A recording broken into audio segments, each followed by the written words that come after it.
Welcome to रोजगार classes. आज हम चर्चा करेंगे मूल अधिकार। भारतीय संविधान के अनुच्छेद 12 से 35 तक मूल अधिकारों का वर्णन किया गया है। मौलिक अधिकारों से तात्पर्य वे अधिकार जो व्यक्तियों के सर्वांगीण विकास के लिए आवश्यक हैं तथा जिसका वर्णन संविधान के अनुच्छेद 12 से 35 एवं भाग 3 के अंतर्गत वर्णन किया गया है। अर्नेस्ट वर्कर का कथन है, अधिकार बिना कर्तव्य के उसी प्रकार है जैसे मनुष्य बिना परछाई के। यह भी परीक्षा में पूछा जा चुका है कि यह कथन किसका है। अधिकार बिना कर्तव्य के उसी प्रकार है जैसे मनुष्य बिना परछाई के, तो यह कथन अर्नेस्ट वर्कर का है। मूल अधिकारों की मांग सर्वप्रथम कब की गई? 1931 में कांग्रेस के कराची अधिवेशन में इसकी मांग की गई, जिसकी अध्यक्षता सरदार पटेल जी कर रहे थे। भारतीय संविधान में मूल अधिकार अमेरिका के संविधान से प्रेरित है तथा मूल अधिकारों का प्रारूप जवाहरलाल नेहरू जी ने तैयार किया था।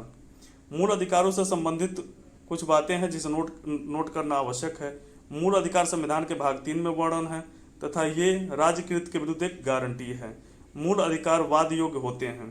अब प्रश्न आता है कि मूल अधिकार एवं कानूनी अधिकार क्या होता है। अभी आप देखेंगे कि संपत्ति का अधिकार एक कानूनी अधिकार है, तो कानूनी अधिकार होता क्या? वे अधिकार जिसे किसी व्यक्ति द्वारा तो छीना नहीं जा सकता है, किंतु सरकार द्वारा उसे छीना जा सकता है। लेकिन मूल अधिकार ऐसे अधिकार होते हैं जिसे ना तो कोई व्यक्ति, ना ही कोई संस्था और ना ही कोई सरकार उसे छीन सकती है। इन्हीं कारणों से इसे एक नैसर्गिक अधिकार भी कहा जाता है। मौलिक अधिकारों की संख्या कितनी होती है? तो मौलिक अधिकार 6 होते हैं। जिस मूल संविधान में मौलिक अधिकारों की संख्या 7 थी, किंतु उसे एक मौलिक अधिकार को हटा दिया गया। संपत्ति के अधिकार को मौलिक अधिकार से हटाकर इसे अनुच्छेद 300 क के अंतर्गत रखा गया। समता या समानता का अधिकार जो है 14 से 18 अनुच्छेद 14 से 18 तक इसका वर्णन किया गया है। स्वतंत्रता का अधिकार 19 से 22 तक इसका वर्णन किया गया है। उसी प्रकार शोषण के विरुद्ध अधिकार जो है 23 से 24 तक उसका वर्णन है तथा धर्म की स्वतंत्रता का अधिकार 25 से 28 तक वर्णित है। संस्कृति और शिक्षा संबंधी अधिकार अनुच्छेद 29 से 30 तक वर्णन किया गया है। और संवैधानिक उपचारों का अधिकार किसे कहा जाता है, किस अनुच्छेद के अंतर्गत है? तो अनुच्छेद 32 के तहत संवैधानिक उपचारों का अधिकार है। और डॉक्टर भीमराव अंबेडकर ने किस अनुच्छेद को भारतीय संविधान की आत्मा कहा है? तो वह अनुच्छेद 32 है। संवैधानिक उपचारों के अधिकार की बात की गई है वहाँ पे। मूल रूप से संविधान के 7 मूल अधिकार थे, किंतु 44वें संविधान संशोधन 1978 के द्वारा संपत्ति के अधिकार को मूल अधिकारों की सूची से हटा दिया गया।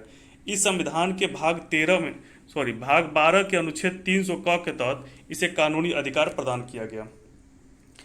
अब अनुच्छेद 12 से 35 तक जो भी उनके अंतर्गत जो भी वर्णन किया गया उसको देखते हैं। तो अनुच्छेद 12 जो है मौलिक अधिकारों के संबंधित जो भी परिभाषाएं हैं उनका वर्णन करता है। अनुच्छेद 13 मूल अधिकारों से असंगत या उनका अल्पीकरण करने वाली विधियां मूल अधिकारों के उल्लंघन की मात्रा तक शून्य मानी जाएगी। समता का अधिकार जो है 14 से 18 तक, अभी आपने देखा है पीछे, तो 14 से 18। तो अनुच्छेद 14 जो है विधायन सत्ता पर पूर्ण नियंत्रण, अर्थात किसी व्यक्ति को विधि के समक्ष समता या समानता से है, इसका मतलब होता है विधियों के समान संरक्षण से इन्हें वंचित नहीं किया जाएगा। अनुच्छेद 15 कहता है धर्म, मूल, वंश, जाति, लिंग, जन्म स्थान के आधार पर प्रतिषेध का वर्णन करता है। अनुच्छेद 15(4) एवं 15(5) जो है सामाजिक एवं शैक्षणिक दृष्टि से पिछड़े वर्गों या SC और ST के लिए विशेष उपबंध करता है, किंतु कहीं भी आर्थिक शब्द का प्रयोग नहीं किया गया है। सामाजिक एवं शैक्षणिक दृष्टि से तो पिछड़े वर्गों की बात की गई है, किंतु आर्थिक शब्द का प्रयोग कहीं नहीं किया गया है। अनुच्छेद 16 जो है लोक नियोजन के विषयों पर अवसर की समानता की बात करता है। भारत में आरक्षण की सुविधा का जो आधार बना वह अनुच्छेद 16 से ही प्राप्त होता है। अनुच्छेद 16(4) जो है सामाजिक एवं शैक्षणिक रूप से पिछड़े वर्गों के लिए राज्य की सेवाओं में आरक्षण की अनुमति देता है। आरक्षण 2 प्रकार से दिया जाता है, एक है ऊर्ध्वाधर, एक है क्षैतिज। जो ऊर्ध्वाधर जाति आधार पर दिया जाता है जैसे SC, ST एवं OBC। क्षैतिज ऊर्ध्वाधर महिला, बुजुर्ग, ट्रांसजेंडर एवं दिव्यांगों को क्षैतिज आरक्षण दिया जाता है। अनुच्छेद 17 अस्पृश्यता के अंत की बात की गई है। वहीं अनुच्छेद 18 उपाधियों के अंत की बात की गई है। स्वतंत्रता का अधिकार, स्वतंत्रता का अधिकार अनुच्छेद 19 से 22 तक इसका वर्णन है। अनुच्छेद 19 के अंतर्गत आप देखेंगे कि वाक स्वतंत्रता आदि विषय कुछ अधिकारों का संरक्षण की बात की गई है। अनुच्छेद 19 के अंतर्गत जो अन्य जो अनुच्छेद आते हैं उनकी बात की जाएगी। तो अनुच्छेद 19A जो है बोलने की स्वतंत्रता का की बात करता है। अनुच्छेद 19B शांतिपूर्वक बिना हथियारों के एकत्रित होने तथा सभा आयोजित करने की स्वतंत्रता की बात होती है। अनुच्छेद C जो है 19C जो है संघ एवं संगम की स्वतंत्रता की बात की गई है इसमें। अनुच्छेद 19D जो है देश के किसी भी क्षेत्र में आवागमन की स्वतंत्रता एवं अनुच्छेद 19F जो है देश के किसी भी क्षेत्र में निवास करने तथा बसने की स्वतंत्रता का वर्णन इसमें किया गया है। अनुच्छेद 19G व्यापार एवं जीविका चलाने की स्वतंत्रता। साकल पेपर्स लिमिटेड बनाम भारत संघ 1962 के निर्णय के अनुसार प्रेस की स्वतंत्रता वाक एवं अभिव्यक्ति की स्वतंत्रता के अंतर्गत अंतर्निहित है। अनुच्छेद 20 जो है अपराधों के लिए दोष सिद्धि के संबंध में संरक्षण की बात की गई है। अनुच्छेद 21 प्राण एवं दैहिक स्वतंत्रता के संरक्षण की बात की गई है। यहीं पर आप नोट कर लीजिएगा।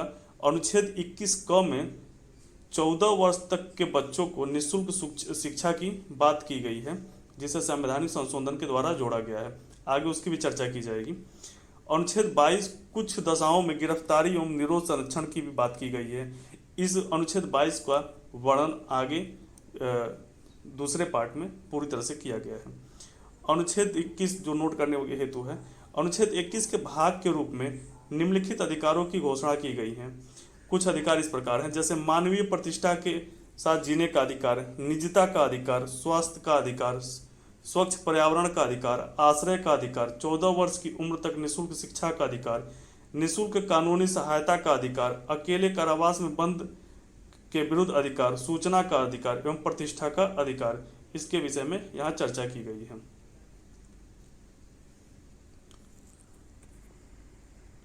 अब शोषण के विरुद्ध अधिकार देखते हैं। 23 से 24 तक शोषण के विरुद्ध अधिकार की बात की गई है। अनुच्छेद 23 मानव के दुर्व्यवहार एवं बालाश्रम पे प्रतिषेध की बात करता है। अनुच्छेद 24 जो है कारखानों आदि में बालकों के नियोजन पर प्रतिषेध की बात करता है। यहाँ नोट करने वाली बात यह है कि ICCPR international convent of civil and political rights के अनुच्छेद 24 द्वारा बाल अधिकारों को सुरक्षित किया गया है। उसी प्रकार भारत के संविधान में भी अनुच्छेद 24 के तहत बाल अधिकार को संरक्षण प्रदान किया गया है। धर्म की स्वतंत्रता का अधिकार अनुच्छेद 25 से 28 तक इसका वर्णन है।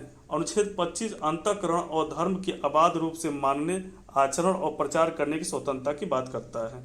अनुच्छेद 26 जो है धार्मिक कार्यों के प्रबंधन की स्वतंत्रता प्रदान करता है। अनुच्छेद 27 किसी विशिष्ट धर्म की अभिवृद्धि के लिए करों के संदाय के बारे में स्वतंत्रता की बात करता है। वहीं अनुच्छेद 28 कुछ शिक्षण संस्थानों में धार्मिक शिक्षा एवं धार्मिक उपासना में उपस्थित होने की स्वतंत्रता का वर्णन करता है। संस्कृत और शिक्षा संबंधी अधिकार अनुच्छेद 29 और 30 में वर्णित है। अनुच्छेद 29 जो है अल्पसंख्यक वर्गों के हितों के संरक्षण की बात करता है। वहीं अनुच्छेद 30 जो है शिक्षण संस्थाओं की व्यवस्था और प्रशासन करने की अल्पसंख्यक वर्गों का अधिकार धर्म या भाषा पर आधारित का वर्णन करता है। अनुच्छेद 32 जो है बहुत ही महत्वपूर्ण अनुच्छेद है, अक्सर परीक्षाओं में पूछा जाता है। इसे संवैधानिक उपचारों का अधिकार भी कहते हैं। इसे मूल अधिकारों का संरक्षक भी कहा जाता है, क्योंकि मूल अधिकारों के उल्लंघन की स्थिति में आप इसमें सीधा उच्चतम न्यायालय जा सकते हैं। डॉक्टर भीमराव अंबेडकर ने इसे संविधान का हृदय एवं आत्मा कहा है। सुप्रीम कोर्ट व्यक्ति के मूल अधिकारों के संरक्षण के लिए रिट जारी करता है। 5 प्रकार के रिट जारी करता है: बंदी प्रत्यक्षीकरण, परमादेश, अधिकार परीक्षा, प्रतिषेध एवं उत्प्रेषण। इन सभी विषयों पर आगे अनुच्छेद 32 एवं अनुच्छेद 22, अनुच्छेद 21 इनकी चर्चा अगले वीडियो में की जाएगी। अगर आपको वीडियो पसंद आई हो तो वीडियो को लाइक करें, सब्सक्राइब करें एवं जो भी आपकी क्वायरीज बनती हैं, जो भी आप सुझाव देना चाहते हैं, वह कमेंट के माध्यम से हमें प्रदान करें। धन्यवाद।